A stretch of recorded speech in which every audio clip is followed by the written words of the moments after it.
Hola, hola. Bueno, hoy les voy a platicar acerca de uno de los fenómenos más fascinantes que tiene la naturaleza y que nos demuestran el poder que posee, que es el vulcanismo. Entonces, el paso uno es, evidentemente, saber qué es y cómo se genera el vulcanismo.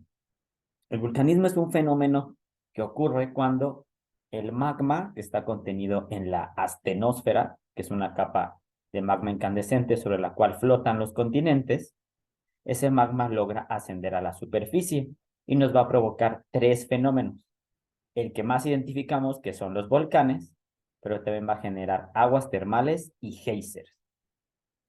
La astenosfera, hay una polémica, una discusión en la ciencia. Recuerden que la ciencia tiene también esas discrepancias, esos detallitos. No significa que no funcione, porque malamente hay gente que por diferentes razones, y yo diría sobre todo por falta de acercamiento y lectura, pues no creen la ciencia, ¿no? Pero como dicen algunos coloquialmente, la ciencia funciona porque por eso los aviones vuelan y los edificios no se caen, ¿no? Salvo con otros fenómenos geológicos, como pueden ser los sismos y los tsunamis, ¿no? Bueno, la astenosfera, algunos la consideran parte de la capa más superficial del interior de la Tierra, que sería la corteza terrestre, mientras que otros la consideran parte o gran parte incluso del manto superior. ¿Ok? Pero bueno, esa capa, hasta donde conocemos, está hecha, insisto, de magma.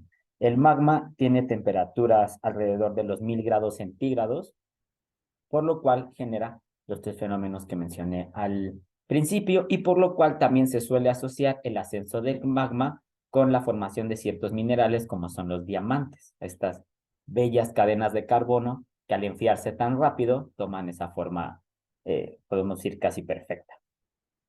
Bueno, hay tres maneras en las cuales puede el magma ascender, porque esa es otra pregunta, si el magma está abajo, ¿cómo es que logra subir? Bueno, la primera es por un movimiento divergente. Las placas tectónicas en general tienen tres tipos de movimientos. El convergente, que es cuando van hacia el mismo lugar, el divergente, que es cuando van a lugares diferentes, y el transformantes, que es cuando tienen una zona de contacto y se desplazan de manera lateral, una hacia un lado y la otra hacia el otro, pero tocándose en un punto. El movimiento divergente, al abrirse las placas tectónicas, permiten que el magma de la astenosfera ascienda, con lo cual nos va a generar dorsales submarinas principalmente, como la que tenemos en el centro del Atlántico, el cual es la causa de islas como las Canarias e Islandia, ¿no? Que son de los puntos con mayor actividad volcánica a nivel mundial. El segundo modo en el que el magma puede subir es con algo que se llama rift. Las grandes placas tectónicas están formadas por otras pequeñas placas, ¿no? Así se estableció desde que se publicó hace poco más de 100 años la teoría de la tectónica de placas. Entonces, esas pequeñas placas o esas placas tectónicas dentro de sí se van moviendo. Cuando tienen un movimiento eh, de depresión, o sea, cuando se van alejando, la corteza terrestre se adelgaza generando un valle. Un valle viene siendo, digamos, coloquialmente como una cubeta. Entonces, ese adelgazamiento de la corteza terrestre es el que permite que en ciertos puntos el magma pueda ascender porque va rompiendo la roca encajonante. Eso también genera vulcanismo, como lo vemos en la zona centro-oriente de África. Y la otra manera es con el movimiento convergente, pero no en la zona donde se da el movimiento de subducción, que es cuando una placa tectónica pasa debajo de otra, sino cuando esta placa que subduce toca el manto, toca, bueno, la astenosfera, no existe en este debate de si la astenosfera es parte del manto de la corteza, eso fractura la corteza terrestre de la placa tectónica que queda por encima. Y entonces el magma del interior logra subir y nos genera arcos volcánicos. En América de los más conocidos son el eje volcánico transversal, que cruza el centro de México, y los montes Andes, ellos también se consideran un arco volcánico. Bueno, pasemos a los tres fenómenos provocados por el vulcanismo, pero primero hay una energía renovable que se puede ocupar gracias al vulcanismo, que es la energía geotérmica. Viene de geo, tierra, y térmico, que es temperatura. En una planta geotérmica lo que se hace es que se aprovecha el agua que se evapora gracias al calor interno. Entonces esa agua pasa a estado gaseoso. Esto se pone toda la infraestructura, se entúa, sube el agua evaporada, se separa el agua que todavía está un poco en estado líquido con las partículas secas. Con eso se hace girar una turbina. Esta turbina está conectada a un transformador y esta está conectada a su vez a un capacitor, que es una pila gigante donde se guarda la energía que se genera.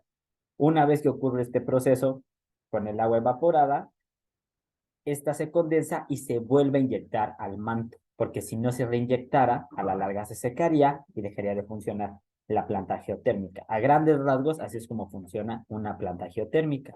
Entonces, el combustible que estamos utilizando es el calor interno de la Tierra. Claro que para hacer una planta geotérmica, pues se tiene que dar una buena planeación, constantemente darle mantenimiento y pues va a terminar generando un impacto sobre el ambiente, pero es un impacto menor que una planta de carbón o la extracción de petróleo y la transformación de este. Además, que lo que se busca combatir sobre todo es la emisión de dióxido de carbono, que es el principal aliado del cambio climático que nos tiene vueltos locos en el planeta y que ha provocado las altísimas temperaturas y con tan baja humedad en gran parte del norte global. Bueno, los otros tres fenómenos vamos a hablar con los volcanes. Primero están los geysers. Un geyser se genera, parecido a lo que contaba de la planta geotérmica, por el agua que se evapora debido a la presencia de magma. ¿Ah? El magma no logra llegar a la superficie, por lo cual no genera un volcán. Pero, como les decía, el magma que está a casi 1000 grados centígrados, si hay un manto acuífero cerca de él, el magma calienta la roca, esta roca a altísimas temperaturas empieza a evaporar el manto acuífero y esa agua cuando pasa a estado gaseoso es como una olla de presión y va a buscar un orificio por el cual salir. Cuando lo encuentra es cuando genera el geyser. Generalmente son pequeños montículos en los cuales cada determinado tiempo se acumula la presión y por eso sale el chorro de agua pues, a altísimas temperaturas y en estado gaseoso, parte de ella. En México hay muchos centros de atracción turística que tienen que ver con los geysers. Por eso es que incluso en determinadas zonas saben cada cuánto tiempo el geyser va a aventar, va a tener, digamos, esta pequeña erupción, porque cuando se junta la suficiente presión. Así es como funciona el geyser. Insisto, el magma nunca entra en contacto con el agua, pero al calentar a tan altas temperaturas la roca, logra evaporar parte del manto acuífero. Y los mantos acuíferos se vuelven a alimentar, porque esa puede ser una duda, con el agua que precipita y con el agua que se vuelve a filtrar. Recuerden que los suelos y las rocas permiten la filtración del agua. Por eso en las ciudades que tenemos todo cubierto con pavimento, empezamos a tener problemas con nuestros mantos acuíferos, tan importantes ahora con este tema del desabasto de agua. El otro fenómeno es el agua termal. A grandes rasgos es muy similar. El magma nunca toca el agua.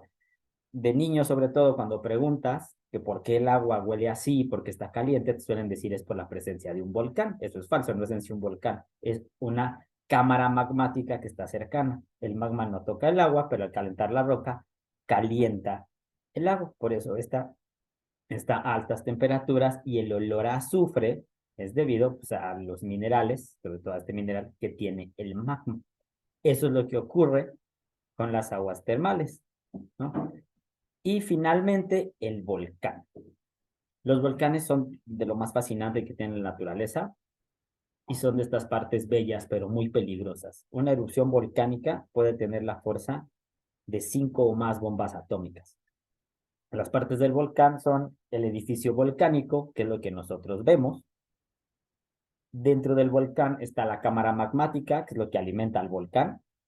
Cuando el volcán duerme o se extingue, es porque la cámara magmática queda cubierta por una roca encajonante, o sea, una roca lo suficientemente amplia y dura para evitar que el magma pueda seguir subiendo. Esto se da debido a movimientos internos que tiene la corteza terrestre.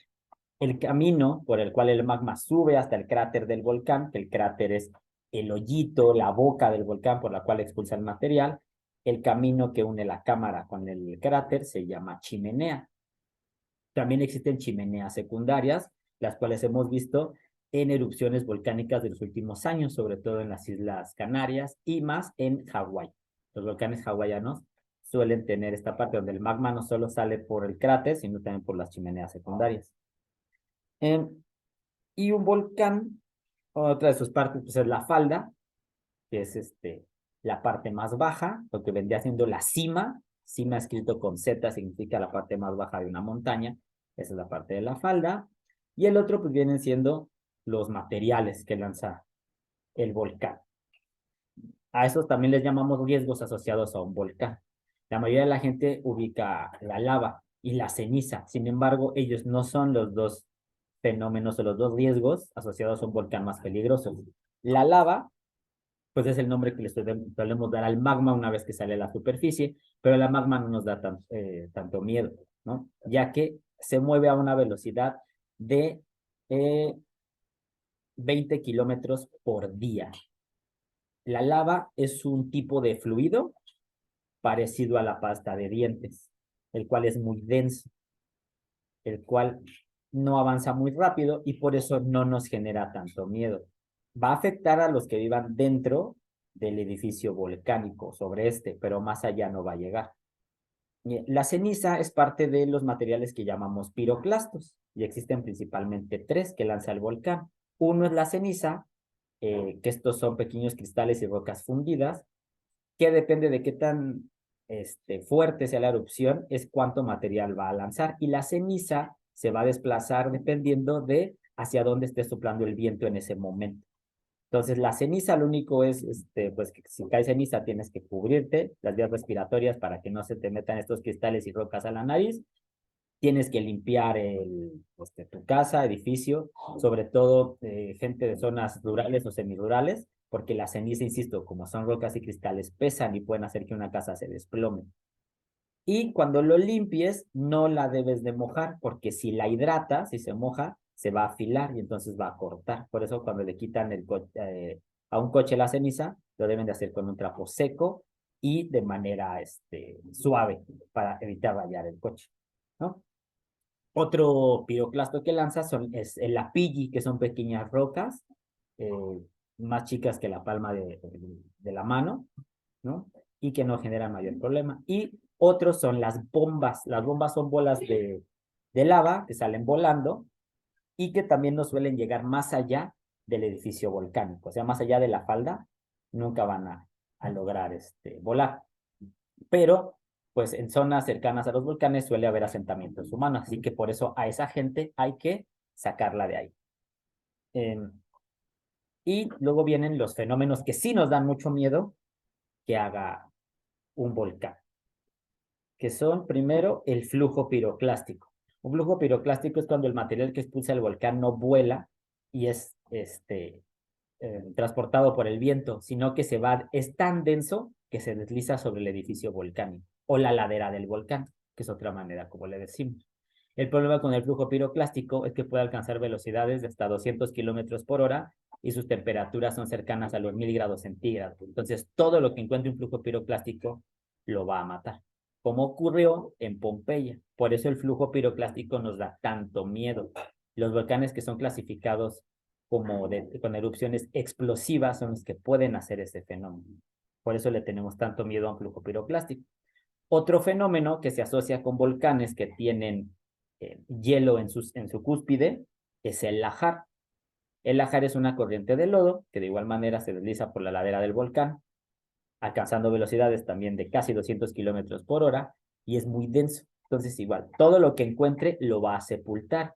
¿Cuál es la manera de huir de un lajar o de un flujo piroclástico? Tienes que correr hacia zonas altas, donde ellos no van a pasar, ¿no? Una de las mayores tragedias de la historia fue el Nevado del Ruiz, que mató a miles de personas en el poblado de Armero, con un lajar. Ellos sabían que eso podía ocurrir, sabían que tenían que correr hacia zonas altas, pero las autoridades no les dieron la información a tiempo y ellos no lograron huir y ahí murieron sepultados bajo el lodo. Y el otro fenómeno, que es muy peligroso de un volcán, lo vimos en los 80 con el volcán Santa Elena. Un volcán es como una olla de presión. Si tú a la olla de presión le tapas la válvula, la presión se va a empezar a juntar y tarde o temprano va a salir volando la tapa. Cuando el volcán Santa Elena, lo que pasó fue que su cráter quedó tapado, pero adentro había mucha presión. Y la erupción lo que llevó es que se generara un derrumbe, o sea que el volcán voló una parte de su propio edificio volcánico. Esa erupción ha sido de las más violentas, con más energía en la historia que tenemos registro, y fue de las primeras erupciones documentadas, porque los científicos sabían que iba a ser erupción, los medios de comunicación estaban cerca y hay muchos videos al respecto. Entonces, esos son los riesgos asociados a un volcán. Eso es lo que un volcán puede hacer. Por eso el volcán es tan fascinante y tan peligroso. Hay volcanes que tienen cientos de años sin hacer una erupción. Y muchos de ellos no creemos que un día puedan despertar.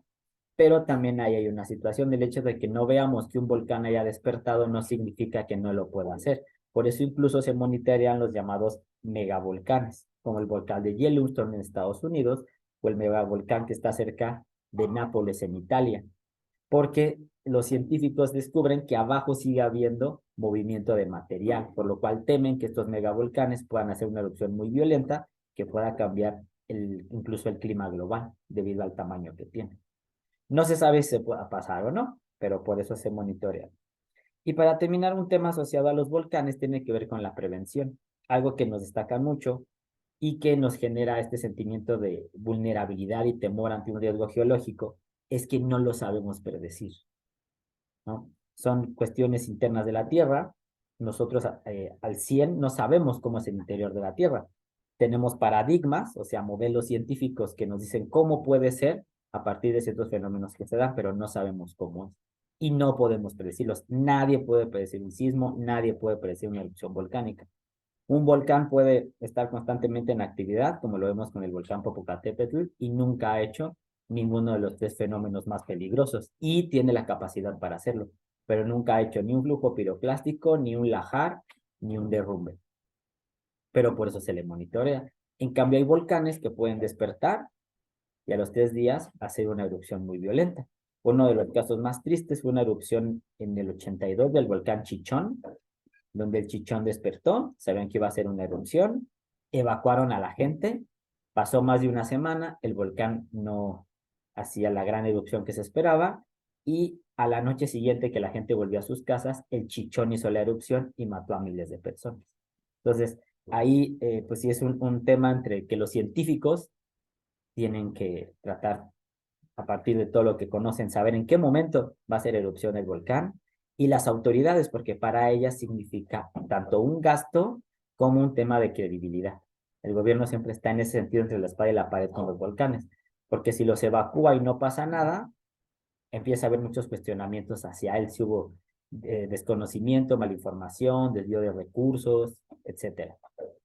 Y peor aún, si no los evacúa y pasa una tragedia, pues el gobierno claramente queda como el malo. O palabritas que se usan es, por ejemplo, vulnerabilidad, que es la capacidad que tienes o no para sobreponerte a un riesgo, y en el cual se habla que las personas pobres son las más vulnerables, ya que si a un rico se le destruye su patrimonio, pues tiene un trabajo, tiene una empresa, con lo cual lo puede volver a construir, pero un pobre no. Si su casa se destruye, él no tiene cómo volverla a construir. Otro es justo el tema de la palabra riesgo, que riesgo es un fenómeno en específico que te puede afectar a partir de tu exposición, que es que debido a tu localización geográfica puedas estar en una zona, en una región, donde pueda presentarse algún fenómeno. Y la palabra desastre. La palabra, o más bien el concepto de desastre natural no es aceptado, ya que los fenómenos naturales siempre se dan y con ellos suelen traer ciertos beneficios, como puede ser un huracán, Claro que la gente de un pueblo costero donde un huracán lo destruya, pues para ellos se vuelve un desastre. Pero los huracanes, y más lo estamos viendo en estos tiempos, traen el agua a los continentes y esa lluvia es muy importante para poder seguir teniendo la vida en ciertas regiones.